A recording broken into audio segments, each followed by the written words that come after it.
LibroFest Metropolitano 2022.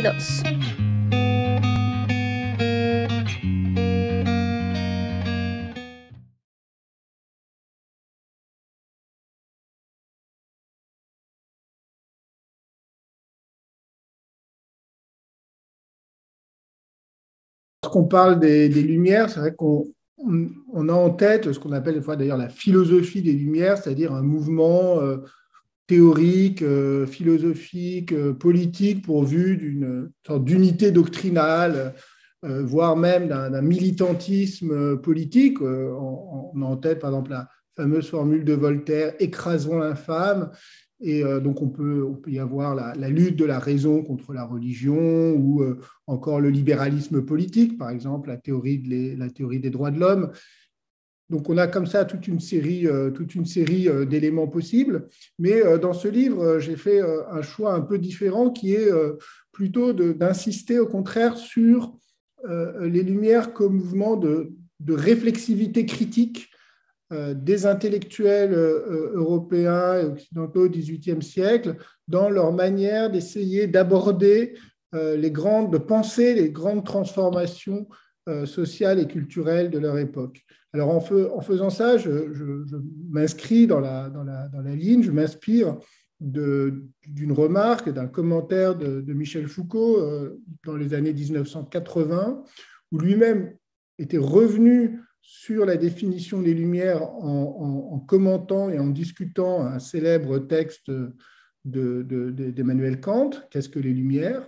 Et la définition que Foucault en donnait était justement d'une attitude face au présent. C'est vraiment une définition de Michel Foucault des Lumières, l'idée ce que Foucault appelait aussi un ethos de modernité qui consistait pour le philosophe à porter un diagnostic sur son présent, un diagnostic critique. Alors, je m'inspire de cette redéfinition des Lumières, que j'étudie d'ailleurs dans un chapitre du livre. Il y a un chapitre qui est consacré à Michel Foucault, où j'essaye de comprendre quel a été le parcours intellectuel de Foucault et ce qui l'a amené à donner cette définition des Lumières. Mais en même temps, au fond, je la détourne un peu pour lui redonner un poids historique, parce que chez Foucault, c'est une lecture très intéressante, mais qui devient une lecture très générale en termes de modernité, puisqu'il la retrouve chez Kant, mais aussi chez Baudelaire, chez Nietzsche.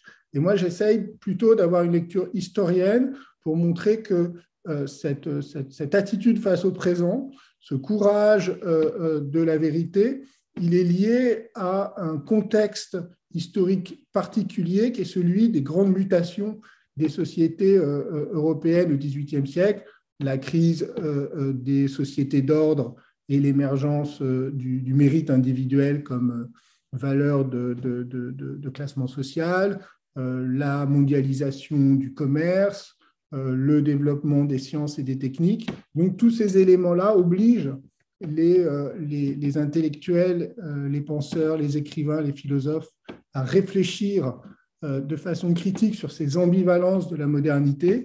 Et c'est ce mouvement-là que je définis comme étant les Lumières. Les Lumières sont considérées comme un mouvement unitaire, cohérent. D'ailleurs, c'est vrai qu'en français, les Lumières, c'est au pluriel, mais dans presque toutes les autres langues, que ce soit en anglais, en allemand, en espagnol aussi, le mot est au singulier pour désigner en fait un courant intellectuel. Or, depuis une trentaine d'années, l'historiographie a au contraire insisté très fortement sur la diversité, la pluralité des Lumières, diversité notamment géographique et nationale. C'est tout un courant qu'on a insisté sur le fait que les Lumières, ce n'était pas simplement le rayonnement des philosophes français, mais qu'il y a des Lumières, par exemple, écossaises qui sont très différentes, des Lumières allemandes, évidemment, avec la Aufklärung, des Lumières italiennes, des Lumières espagnoles, des Lumières en Amérique hispanique. Donc, on a comme ça une sorte d'éclatement des Lumières, et puis une diversité aussi qui est une diversité idéologique ou philosophique. Et donc, des auteurs ont insisté, ont voulu opposer, par exemple, les Lumières radicales aux lumières modérées, voire aux lumières conservatrices. Et tout cela amène, au fond, à la fois une sorte de bataille de labels que j'essaye de comprendre et d'expliciter dans le livre, et à un véritable éparpillement des lumières, au point que certains historiens, certaines historiennes ont considéré qu'il fallait se débarrasser de la notion qu'elle n'avait plus d'utilité. Alors, par rapport à ce mouvement que j'essaye de décrire dans le livre, au fond, j'ai un argument en deux temps. Le premier, c'est qu'il faut effectivement prendre acte de cette pluralité des lumières, ce que j'appelle la polyphonie des lumières, pour le dire simplement. Sur presque tous les sujets, il est facile de trouver deux auteurs qui sont en désaccord complet, que ce soit la question du progrès, la question de la tolérance religieuse, la question écologique. On a toujours on a une pluralité de positions. Donc, il faut accepter de considérer les Lumières non pas comme une philosophie cohérente, mais comme un espace de débat, une scène de controverse, de polémique. Et c'est donc étudier les Lumières, c'est reconstituer la pluralité des discussions et des débats qui portent donc sur la modernité. Ça, c'est le premier point. Et puis, le deuxième élément que je tire de cette discussion, c'est que néanmoins, il ne faut pas aller trop loin dans cette pluralité, il existe néanmoins un soubassement commun à l'ensemble de ces auteurs, de ces pensées, et c'est, pour le dire très rapidement, c'est l'idéal de l'autonomie intellectuelle des individus, c'est-à-dire cette conviction que tout être humain a au fond la capacité de penser par lui-même, à condition qu'il soit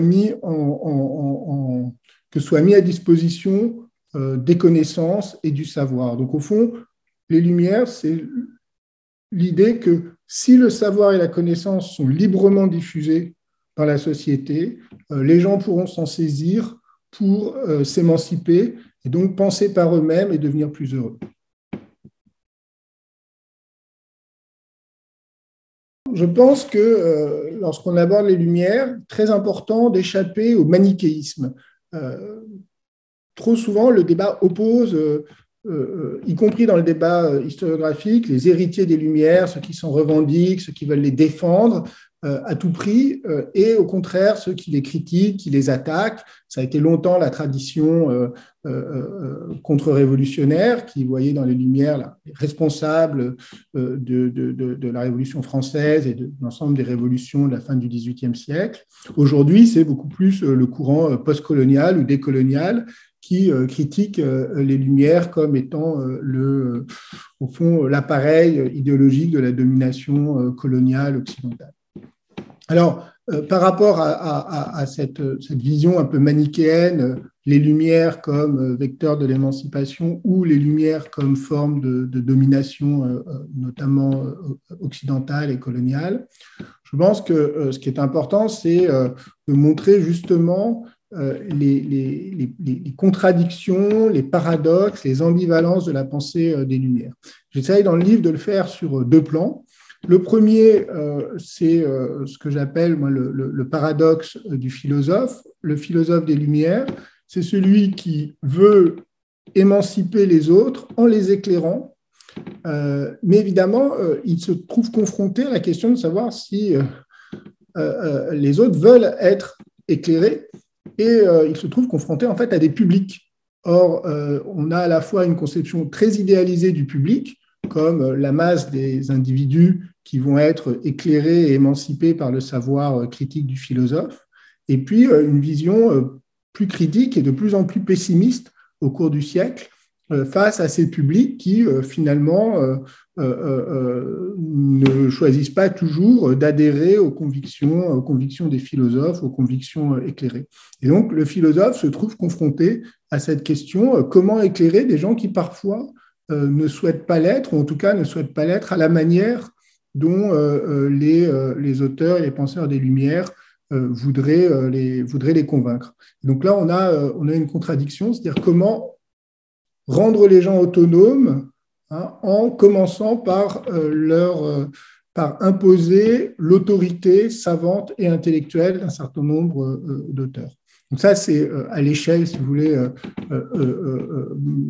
proprement européenne. Et puis, ce paradoxe, on le retrouve à une échelle internationale, puisque les Lumières sont aussi sont partagées entre un universalisme théorique, l'idée que tout individu est capable de raisonner par lui-même, et puis un eurocentrisme de fait, c'est-à-dire l'idée que la civilisation européenne, le terme même de civilisation européenne devient important à ce moment-là, et bien que la civilisation européenne a atteint un degré de supériorité, est en avance sur les autres, et donc on a un devoir finalement des Européens, notamment par le développement du commerce et du savoir, d'apporter les lumières aux populations non européennes.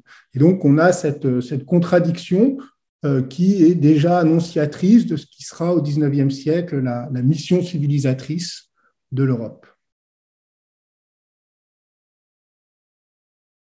Ça faisait longtemps qu'on n'avait pas été autant confronté à l'actualité des Lumières. Pourquoi ? Parce que la plupart des enjeux auxquels notre monde aujourd'hui est confronté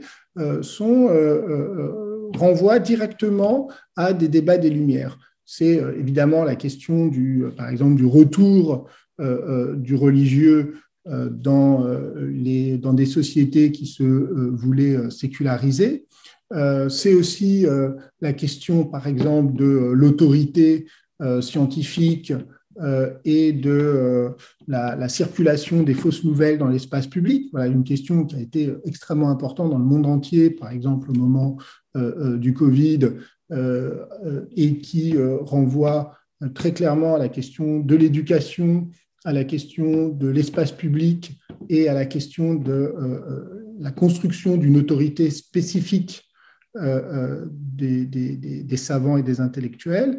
Et ça remet en jeu des tas de débats qu'on peut étudier au XVIIIe siècle. Et puis, je prendrai un troisième élément aujourd'hui de notre présent, évidemment absolument massif, c'est la question environnementale. Et donc, cette question, celle du rapport entre le progrès social et scientifique d'un côté, la préservation des équilibres naturels, c'est aussi une question qui a été posée et qui a agité les penseurs du XVIIIe siècle. C'est quelque chose qu'on redécouvre aujourd'hui, qui avait été souvent sous-estimé, mais la naissance d'une conscience écologique au XVIIIe siècle. Donc, toutes ces questions, et on pourrait en ajouter d'autres, font qu'aujourd'hui, un certain nombre de débats du XVIIIe siècle, de débats des Lumières, sont réinvestis et discutés. Puis évidemment, j'ai oublié de souligner, évidemment, la question du rapport entre l'universalisme des valeurs des Lumières, par exemple la question des droits de l'homme, et par ailleurs la reconnaissance de la diversité des cultures, des croyances, des traditions. Donc, ces débats-là, on doit les réaborder. Alors, comment le faire ? Eh bien, justement, ce que je propose dans le livre, c'est que le véritable héritage des Lumières, ce n'est pas l'affirmation d'un certain nombre de notions ou de valeurs contre d'autres, c'est au contraire le fait, y compris de penser les contradictions ou la part d'obscurité, pour faire un jeu de mots facile, des Lumières, c'est-à-dire de faire travailler l'héritage des Lumières contre lui-même parfois, et c'est la façon d'y être véritablement fidèle, parce que les Lumières, c'est d'abord un esprit critique et un esprit autocritique. Et de ce point de vue-là, ce qui est peut-être l'héritage le plus riche des Lumières, c'est une tradition intellectuelle fondée sur le dialogue, la polyphonie, l'ironie. Il suffit de voir que la plupart des genres d'écriture des auteurs des Lumières, ce n'est pas le traité didactique, ce n'est pas le manifeste monologique, mais ce sont des contes, des dialogues, des textes dont l'interprétation est souvent difficile et qui laissent finalement au lecteur la possibilité de faire l'usage lui-même de son esprit critique pour se faire sa propre opinion sur toute une série de sujets. Et donc, de ce point de vue-là, il y a même dans la manière de philosopher, dans la manière d'argumenter, dans la manière de débattre, une dimension foncièrement démocratique qui, à mon avis, est aujourd'hui un outil intellectuel particulièrement important à saisir.